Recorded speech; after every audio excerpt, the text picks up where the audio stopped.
You go screw yourself. Tell you about when I was a kid. When I was a kid, I had really strict parents growing up. I was only allowed to ride my bike through about a little 40-foot gap, so riding your bike for about 40 feet for about 3 hours, you get off your bike and you got a serious case of vertigo. Yeah, that does sound funny. So, if you got any questions, comments, you can stick them in the Kiss My Ass box. Let me tell you about when I'm going to have a kid. I'm definitely going to be a lot better dad than Chris Benoit. Oh,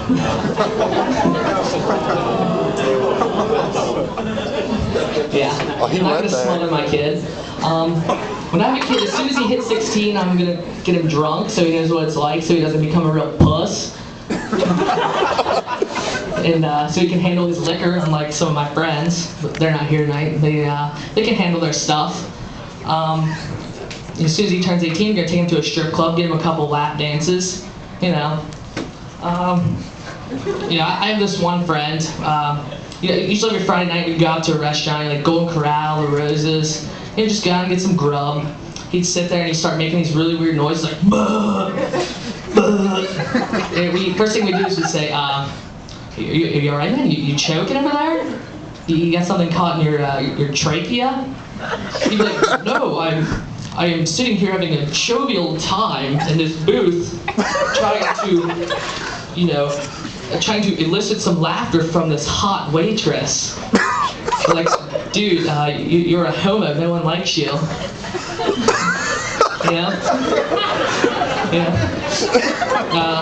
One of my good friends, Tom, he's here tonight, came all the way down right there. Tom in his green shirt over there getting crunk. Drove all the way down from Columbus just to see me up here for 5 whole minutes. That's fucking right. Before he left for Columbus, he's like, "Hey Rob, let's go steal some milk crates so I can build a bookcase." I'm like, okay. So we're driving around in my little 2001 Dodge Neon, pretty badass little whip, which I get back tomorrow because I wrecked it because I drive like a fucking retard. And we're driving past, which earlier tonight, this was the night that the new Harry Potter book came out. Any guys Harry Potter fans? So we're driving past a wall of books, and I see a big group of kids out there, and I just couldn't help myself. I had to yell out the ending to the new Harry Potter book. I never got so many scowls in my entire life from 40-year-old mothers. Literally, a gypsy curse was put on me that night. And so we drive to an Ameristop that's owned by some guy, and we see like 4 milk crates out there. He's like, "Come on, Rob, let's see these milk crates." So I jump out of my car and open up the back trunk and just throw them in there, and Tom's just standing like this. It's true. And what we went to get more? I don't even remember. Oh, we went to some gas station I used to work at that I got fired from because I did nothing all day, except eat taquitos and stuff. And so we stole the rest of them, and there was a cop like 10 feet away from us. And that was a good time, I'm not gonna lie to you. I've got this other friend, his name's Nick Ireland. He's a real douchebag.